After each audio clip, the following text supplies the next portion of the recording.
Hi అండి, good morning. నేను మీ మంజుని. ఎలా ఉన్నారు? ఈరోజు నేను మీకు ఇడ్లీ పిండితో ఊతప్పాన్ని ఎలా తయారు చేయాలో చూపిస్తానన్నమాట. ముందుగా స్టవ్ మీద ప్యాన్ పెట్టుకొని ఒక స్పూన్ ఆయిల్ వేసుకొని పెనం బాగా కాగాలండి. పెనం బాగా కాగితేనే ఈ ఊతప్పం అనేది బాగా పైకి లేస్తుంది అన్నమాట. ఓకేనా? పెనం బాగా వేడెక్కినాక మనం ముందుగా ప్రిపేర్ చేసుకున్న ఇడ్లీ పిండేనండి ఇది. ఇప్పుడు వాతావరణం చల్లగా ఉంది కదండి, శీతాకాలం కాబట్టి ఇడ్లీ కంటే ఊతప్ప అయితే పిల్లలైనా మనమైనా ఇష్టంగా తినగలుగుతామన్నమాట.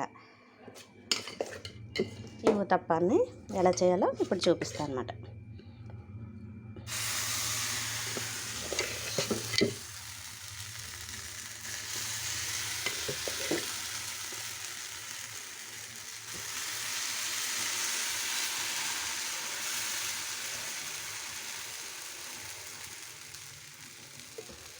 నేను ముందుగా ఆనియన్స్ను పచ్చిమిర్చి కూడా తరిగి పెట్టుకున్నాను. ఈ ఊతప్పాన్ని వేసినాక వీటిని లైట్గా ఈ పెనం మీద దోసున్నప్పుడే చక్కగా వేసుకోవాలండి. వేసుకొని ఫ్లేమ్ని తగ్గించుకోవాలి. స్టవ్ ఫ్లేమ్ని తగ్గించుకొని చుట్టూ కూడా ఒక 2 స్పూన్ల ఆయిల్ వేసుకోవాలి. వేసుకున్నాక అట్లనే పెడితే అది బాగా కిందగా కాలుతుంది.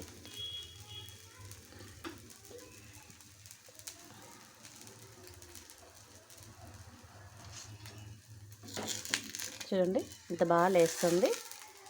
ఎప్పుడైనా కూడా దోశలైనా ఊతప్పాలైనా బాగా మనం అంటుకోకుండా పెనానికి లేయాలంటే పెనం ఇప్పుడు కూడా బాగా కాలనివ్వాలన్నమాట. దాన్ని తిరిగేసి మళ్ళీ ఒక స్పూన్ కానీ 2 స్పూన్లు కానీ మన ఇష్టమే, ఒక స్పూన్ వేసినా కానీ చాలన్నమాట. దీనికి ఇడ్లీ చట్నీ, పల్లీలు, పప్పులు, కొబ్బరి, పచ్చి కొబ్బరి దాంతో వేసుకుంటే చట్నీ అయితే బాగుంటుందండి.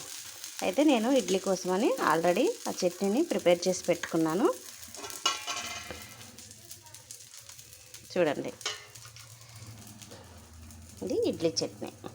పల్లీలను, పప్పులు, కొబ్బరి 3 కలిపి చేసుకున్న చట్నీ అన్నమాట.